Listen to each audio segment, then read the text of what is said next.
One of the great defensive players in league history, an all-star, 17 years, 6 teams, Metta Sandiford-Artest is joining us. And I just asked Metta, I said, Sandiford, your middle name? He said, it's my wife's name. And your wife is Canadian from Vancouver, which I think is the most beautiful city. I've said this multiple times on the air. It's the most beautiful city in North America. It is. If I could live there, I would. It's a little gloomy. I grew up in Seattle, so I'm used to the gloomy stuff. And you love it as well. You said you may move back there. Yeah, we was thinking about it. My wife's from Vancouver. We've been married 4 years and together 10 years, and we love it. Whistler, the Vancouver Islands, Yaletown. Oh, and then Gastown, Yaletown. Gastown. Great food city. Yes. They also have, what's that called? Is it Granville Island? That little... Yes, the artsy place. The artsy place? Yeah, I walked there a couple times. Yeah, that's what you do. You walk there, Stanley Park. That if you've never gone, I'm not going to be a tour guide here. It's okay. Do it. If you've never gone to Vancouver, BC. Yeah, it's true. Oh, it is. I told you the last time I went there, my wife and I are in the hotel. We looked down, and it was like their Times Square, and they were making a movie. They were making like a Superman movie, and we sat there for an hour having coffee in the morning, watching them shoot scenes of like a superhero. I think it was Superwoman or one of those movies. Yeah, it was. It's like a big. By the way, Canada now is a big hub for shooting movies. Yeah, big hub for shooting movies. You shot a movie there. I did. That's how I met my wife. I was there with Nancy Grace, my girlfriend Nancy Grace, and I was doing a movie with Nancy called The 11th Victim. And I met my wife. I had a couple of days off, and we met at a nice spot. All right, so let me ask you this. Lakers fired Frank Vogel this morning. So I just heard when I came here. So he was their 6th coach in 11 years. I mean, Metta, the turmoil, it never ends. Do you think Vogel was the issue? So one, I want to send some praise to Frank for winning a title in LA. Yeah. So I want to thank Frank Vogel for winning a title, and really getting it done quickly.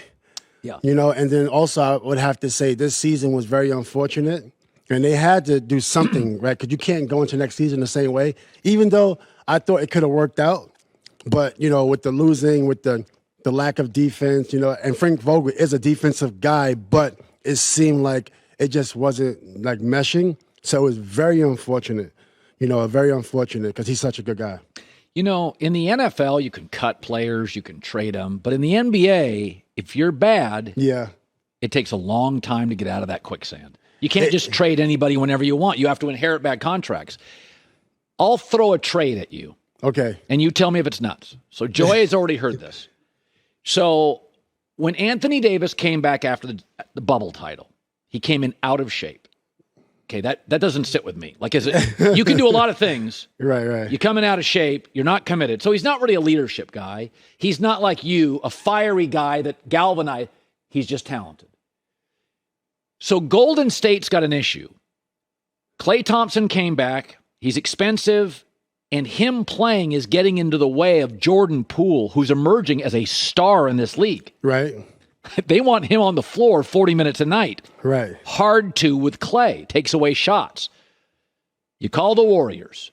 You get Anthony Davis. Okay. We get Klay Thompson.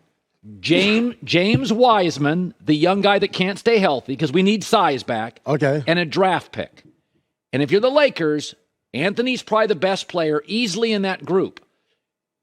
Can you run it back again? He can't stay healthy. Is that trade crazy? I'm gonna say we can't get rid of Anthony Davis.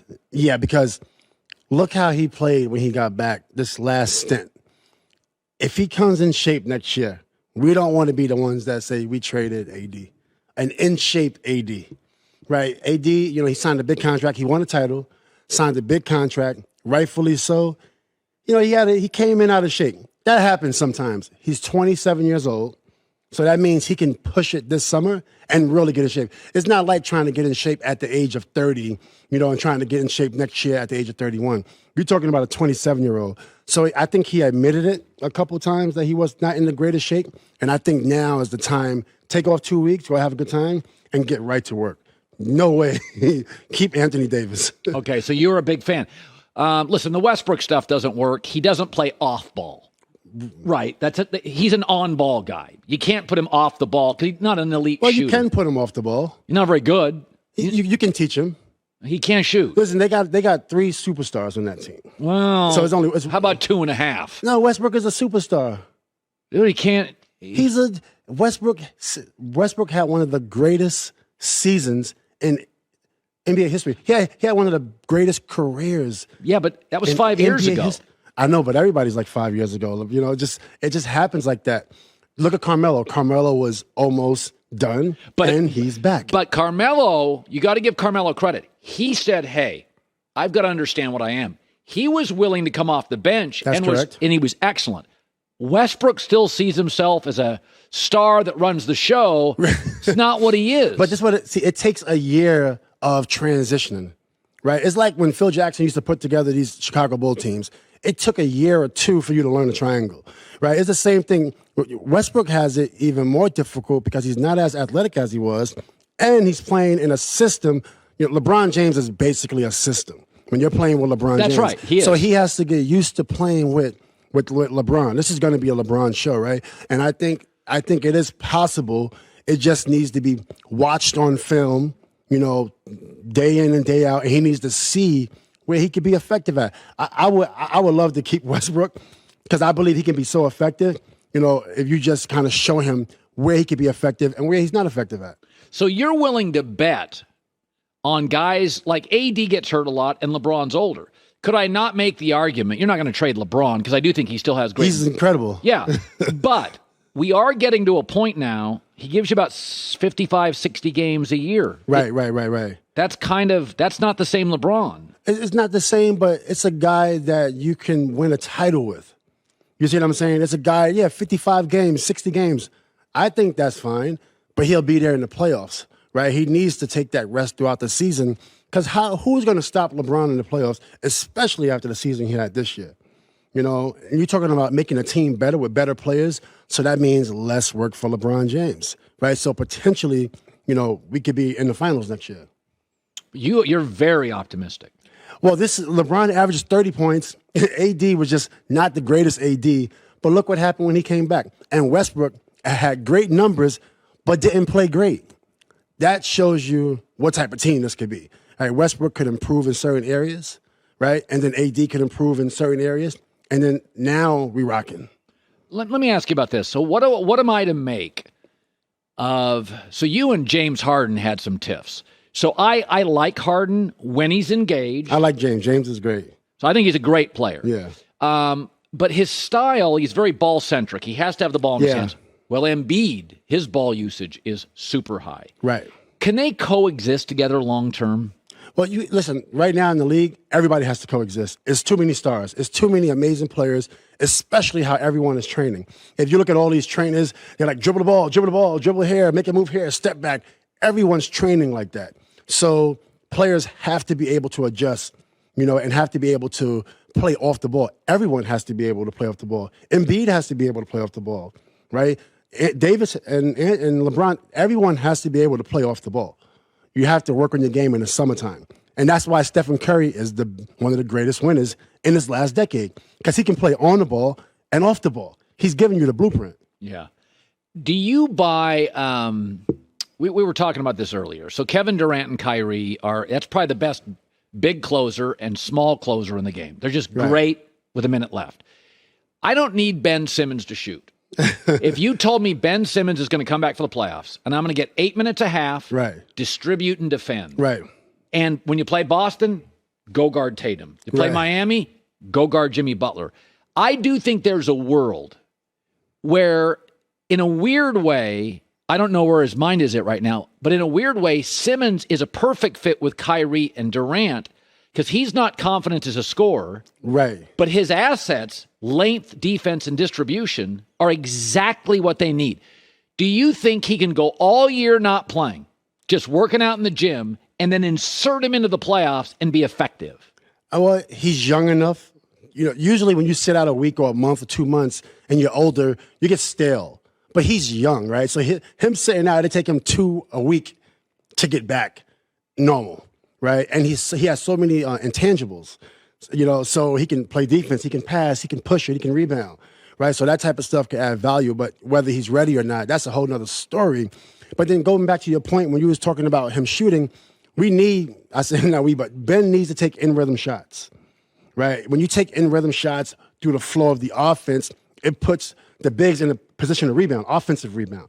If you don't take the in-rhythm shots, then it kind of makes everything stagnant. So you don't need to create shots for him, but in the rhythm of the offense, if you've got it, shoot it. Yeah, you have to shoot it. You have no choice. Because in the rhythm of the offense, the ball is flowing, the defense is moving, shot goes up. Now, people like the bigs could position themselves for offensive rebounds.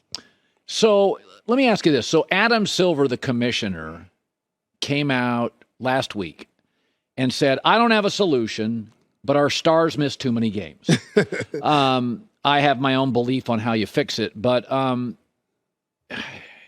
you were never a guy that I had to convince to go play. Why do you think it's happened where suddenly stars, they're missing 20 games, and it's like a lot of them are missing 20 games? It can't just be injuries because they're not all hurt. Well, this is a new era. You got to give it a little bit of time to settle. It's just like when the NBA set new rules. When the NBA put in the new rules, the zone, so we can get overseas players to play in America because Americans was real tough. Only a few people could deal with Americans. Right. And it took us time to adjust. Now we're here shooting threes and we adjusted.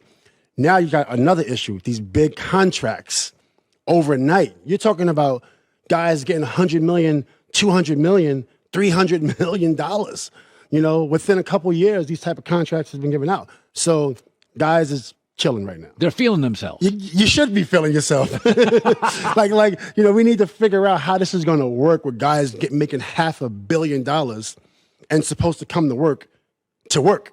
Like, how do you do that? How do you say, I'm coming to work hard today? So what you're basically saying is, let's be honest, pro athletes are 29 years old, 28. Right. So if the average fan says, I can't believe you make all this money and don't want to play, and you're saying is, if you were 28 and suddenly your finances tripled, you'd want to take more vacation time. You're going to take more vacation time. Yeah. Right? So you got to just figure out how can you if you were the person that signed the contract, how can I get myself up motivated every day to give 100% on that court, right? And to go to practice. Not only the games, but practice. And I think it's going to take a little adjustment. And I think it'll happen, but it's not going to happen like overnight. Okay, give me your first big contract. That year, did you get lazier a little bit? No, I was in the gym a lot. I stayed in the gym. So my first big contract, I got suspended my first year, my first big contract. But I was in the gym, man. I was in the gym. So it didn't affect you per se? My average went up 7 points, and we were winning, and you know how that go. I was dominating everybody at my position with the exception of LeBron. Yeah. Yeah. Yeah. So going into the playoffs, I said Phoenix is the best team I've seen this year. Yes. Now they also with 2 MVPs. Only MVPs we should be talking about, Chris Paul and Booker. That's it. They're 10 games or 12 games better than everybody. When you see them, when you watch them, what do you see? I see a old school beginning Warriors, a team that plays together, a team that moves without the ball, a team that executes shell defense, executes the fast break, movement, back cuts, face cuts, everything. And you see a young DeAndre Ayton. You see a little bit of Tim Duncan over there. This is a really smart player. This team is just dominant. Yeah, good chemistry. They play hard. Now, Devin Booker, some compare him to a Kobe. Kobe was better at creating his own shot. Right. Devin's also not a great three-point shooter. Who is Devin? I like him a lot. Who is he? He's a winner. He's showing that he's going to be a winner. You got to win a title to be, a full-out winner. But he's showing that he's a winner. He's showing that he can play, and he plays the game the right way. Moves well without the ball, can play off the ball, or he can play on the ball. He's a real player. Now, Chris Paul barks and yells at guys. Right. It seems to me that would rub people. It would be good initially because they were losing before him. Right. But they were losing before him. A lot. Yeah. But are you surprised how, Chris's style can be abrasive to players, but they love him in Phoenix? If it's direct, like if you do something wrong, if I tell you, hey, why did you do that? And that made you a better person, you're going to respect that. It's the other, if you're just bullying someone or just getting on somebody with no, merit or whatever, then yeah, I'm not going to respect that. But Chris wants to win a title. So I'm sure when he gets in that locker room or if they go to dinner, he's probably saying, I'm sorry if it came across the wrong way. But it's clearly working. Did you ever have a teammate like that was very verbal? Very. Well, I was very direct. You were. Kobe was very direct. Okay, R.I.P. let's Kobe. say you and I are playing together. Oh, yeah. And okay, so I just took a terrible shot, and you come over to me. What would you say? I mean, it just depends. I'm more with body language, so it's hard to. People take shots. I don't really care about that. It's just the body language. The hustle. We're trying to win, and you're not. That's when I had a big issue. And you'd confront guys. Oh, 100%. Anybody and everybody. How did they take it? Some people don't take it well. Some people do. But it's not really my concern how you take it. You know what I'm saying? That's why I love bringing you on the show. It's not. That's the way I should look at it. And that's how I'm going to coach too. I didn't know. Do you want to coach? Oh, absolutely, I'm going to coach. Not one, I'm gonna. So are you going to do G League, college? What are you going to do? Well, in life you do things you love. Right. So I want to be a head coach one day. Well, you actually. I mean, what's interesting when I bring you on is you're very patient. Like you really are patient. Like the prime example that I had never thought about, and it's actually very bright, is that the NBA has not stumbled upon, is now paying athletes. This is happening in the NFL with quarterbacks. Guys are making $50 million a year. And so your takeaway is you just got to give this a couple of years. You give young people the kind of money you're getting. It's like, I want to do this and this and this. Of course. It's harder to get people to work. If this company pays me $50 million, you won't be able to find me. I mean, I don't even know where I'll be. It won't be in the studio. It's great seeing you. Now, by the way, X versus X Sports.